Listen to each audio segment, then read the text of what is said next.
Welcome back to our channel. இன்னைக்கு நம்ம ரொம்பவே ஈஸியா செய்யக்கூடிய நண்டு ஆம்லெட் தான் வந்து நம்ம இன்னைக்கு பார்க்க போறோம். நண்டு வந்துட்டு எப்படி கிளீன் பண்றதுன்னு சொல்லிட்டு நான் வீடியோ போட்டிருக்கேன். நான் அது டிஸ்கிரிப்ஷன்ல லிங்க் கொடுக்குறேன், செக் பண்ணி பாருங்க. ரொம்பவே ஈஸி நண்டு வந்து சுத்தம் செய்யறதும். இது வந்துட்டு இப்போ இந்த ஷெல்லெல்லாம் வந்து நம்ம எடுத்துட போறோம். ஏன்னா வந்து வெறும் ஃப்ளஷ் வந்து போட்டு தான் நம்ம ஆம்லெட்டுக்கு யூஸ் பண்ண போறோம். நண்டு வந்து இந்த மாதிரி நீங்க வந்து பண்றது இருந்தால் கொஞ்சம் பெரிய நண்டா வந்து பார்த்து எடுத்துக்கோங்க. இப்போ வந்து நான் ஒரு நண்டு, அதாவது இது சைஸே பார்த்தீங்கன்னா தெரியும், ரொம்ப பெரிய நண்டு. இது கிளீன் பண்ணிட்ட பிறகு அப்படிதான் இருக்கு. ஸோ இங்க பாத்தீங்கன்னா தெரியும், நிறைய ஃப்ளஷ் இருக்கு பாருங்க. ஸோ இதுல நீங்க செஞ்சு சாப்பிட்டீங்கன்னா ரொம்பவே நல்லா இருக்கும். நண்டு ஆம்லெட் தான் இன்னைக்கு நம்ம பார்க்க போறோம். நார்மலா நம்ம ஆம்லெட் போடுற மாதிரி தான். என்னன்னா முட்டையோட நண்டு வந்து ஃப்ரெஷ் சேர்க்க போறோம், அவ்வளவுதான். ஒரு மீடியம் சைஸ் வெங்காயம் பொடியா கட் பண்ணி வச்சிருக்கேன். 2 முட்டை நான் எடுக்க போறேன். ஸோ அதனால இதனோட ஃப்ரெஷ் நிறைய இருக்கிறதுனால 2 முட்டை யூஸ் பண்றேன். 1/4 ஸ்பூன் மஞ்சத்தூள், 1/4 ஸ்பூனுக்கு உப்பு, கருவேப்பிலை வந்து பொடியா கட் பண்ணி வச்சிருக்கேன். காரத்துக்கு வந்து ஒரு 3 பச்சை மிளகாய் பொடியா கட் பண்ணி வச்சிருக்கேன். பூண்டு வந்து 1 ஸ்பூனுக்கு வந்து இடிச்ச பேஸ்ட், பூண்டு பேஸ்ட் இருந்தாலும் பரவாயில்ல, இல்ல இடிச்சு நீங்க சேர்த்தா கூட இன்னும் வாசனை நல்லா இருக்கும். ஸோ பூண்டு பேஸ்ட் வந்து 1 ஸ்பூன் எடுத்திருக்கேன். இப்போ எப்படி செய்யறதுன்னு பார்க்கலாம். இப்போ பாருங்க, ஷெல்லு வந்து இதுல வந்து ரொம்பவே மெலிசா தான் இருக்கு. சைடில் இருக்கிறதுல நீங்கள் அப்படியே பிச்சு எடுத்துட்டீங்கன்னா அழகாக உங்களுக்கு ஃப்ளஷ் வந்து சென்டரில் அப்படியே இருக்கும். இந்த கால்லெல்லாம் வந்து நீங்கள் இதுலேருந்து எடுக்க முடியாது ஃப்ளஷ். ஏன்னா ரொம்ப பெரிய மோட்டா காலாக இருந்துச்சுன்னா அதில் உங்களுக்கு நல்ல ஃப்ளஷ் இருக்கும். இதெல்லாம் நீங்கள் வந்து எதனா கொழும்பு ஃப்ரை அது மாதிரி பண்ணுறதுக்கு யூஸ் பண்ணிக்கலாம். நிறைய நண்டு வாங்குற டைமில் இந்த மாதிரி ஒரு ஆம்லெட் போட்டு சாப்பிடுங்க. இது டேஸ்ட் வந்து சும்மா அட்டகாசமாக இருக்கும். இப்போ பாருங்க,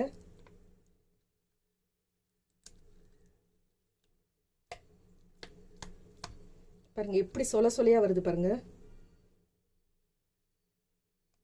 சைடில் ஃபுல்லாக அந்த ஷெல் எடுத்துக்கிட்டா சென்டரில் அழகாக எடுக்கலாம். நீங்கள் ரொம்பவே ஈஸியாக வரும்.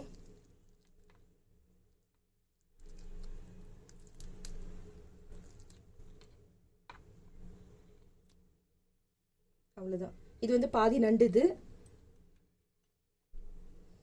இன்னொரு நண்டுது. நான் ஆல்ரெடி வந்து ஷெல்லு ஃபுல்லாக வந்து எடுத்துட்டேன். இங்கே பாருங்க,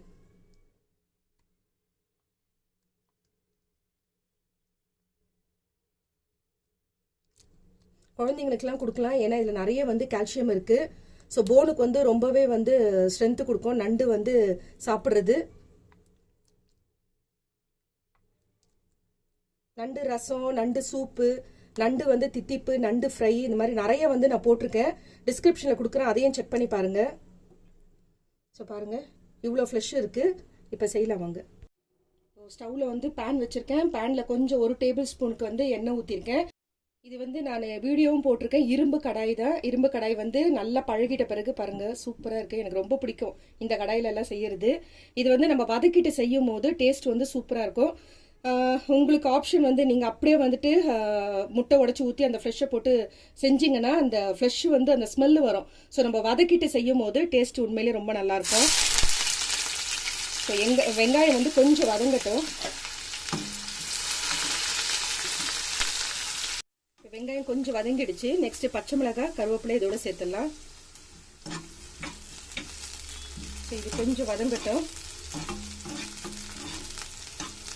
பூண்டையும் சேர்த்துடலாம். நம்ம இன்னைக்கு எடுத்திருக்க 2 முட்டைக்கு வந்துட்டு 2 ஆம்லெட் போடலாம். அதை ஃப்ரெஷ்ஷோட சேர்த்துட்டு நான் 2 ஆம்லெட்டுக்கு தகுந்த மாதிரி உங்களுக்கு நான் சொல்லியிருக்கேன். நல்ல சாம்பார் சாதம், ரச சாதம் கூட எல்லாம் சாப்பிட்டா சூப்பரா இருக்கும். நண்டுல வந்து நிறைய வந்து ரெசிபி செய்யலாம். நம்ம இஷ்டம் தான், டிஃப்ரெண்டா செய்யலாம். மெத்தட் தெரிஞ்சுட்டா போதும், விதவிதமா செஞ்சு அசத்தலாம். அவ்வளவுதான். இது வதங்கிடுச்சு. நெக்ஸ்ட் மஞ்சத்தூள், உப்பு.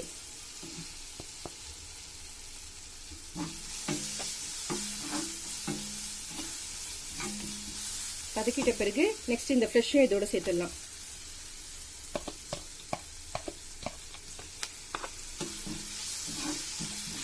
வதக்கிட்டு செஞ்சீங்கன்னா டேஸ்ட் நல்லா இருக்கும், அந்த ஸ்மெல் இல்லாம இருக்கும். அதுக்காக தான்.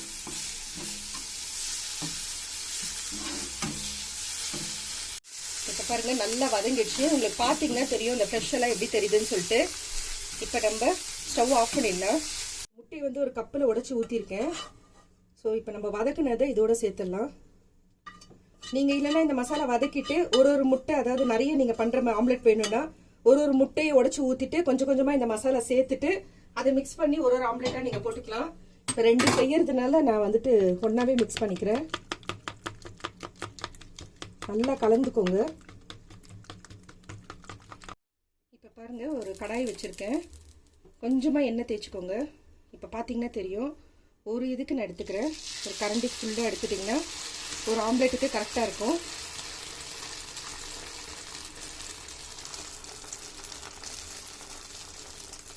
ரொம்ப நேரம்லாம் அப்படியே விடாதீங்க, தீஞ்சிரும்.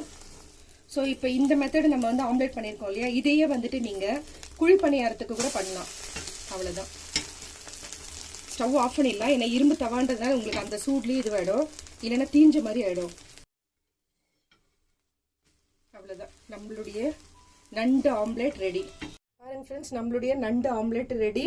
இந்த நண்டு இது ஃப்ளஷை வச்சு டிஃப்ரெண்ட்டாக நம்ம வெரைட்டியாக செய்யலாம். நான் சொன்ன மாதிரி இதை வந்து அப்படியே குழி பணியாரத்தில் எண்ணெய் தடவிட்டு ஒரு குழிலையும் ஊற்றிட்டு கூட சாப்பிடலாம். ஒரு ஈவினிங் ஸ்நாக்ஸாக கூட குழந்தைங்களுக்குலாம் செஞ்சு கொடுக்கலாம். இப்போ பச்சை மிளகாய் குழந்தைக்கு கொடுக்கறதா இருந்தால் பச்சை மிளகாய் அவாய்ட் பண்ணிட்டு சில்லி பவுடர் இல்லை சில்லி ஃப்ளேக்ஸ் மாதிரி கொடுக்கலாம். ஏன்னா குழந்தைங்க சாப்பிடும்போது பச்சை மிளகாய் இருந்தால் அவங்களுக்கு கஷ்டமாக இருக்கும். ஸோ பெரியவங்க சாப்பிட்றதுக்கு ஓகே பச்சை மிளகாய், குழந்தைங்களுக்கு கொடுக்கறது இருந்தால் பச்சை மிளகாய் அவாய்ட் பண்ணிட்டு சில்லி ஃப்ளேக்ஸ் சில்லி பவுடர் சேர்த்துக்கோங்க. இந்த வீடியோ பிடிச்சிருந்தா லைக் பண்ணுங்க. புதுசாக பார்க்குறவங்க இருந்தால் சப்ஸ்கிரைப் பண்ணுங்க. மறக்காம பெல் ஐகானை பிரஸ் பண்ணுங்க. அப்பதான் நான் போடுற வீடியோ உடனுக்குடன் நோட்டிபிகேஷன் வரும். Thank you friends, take care, bye bye.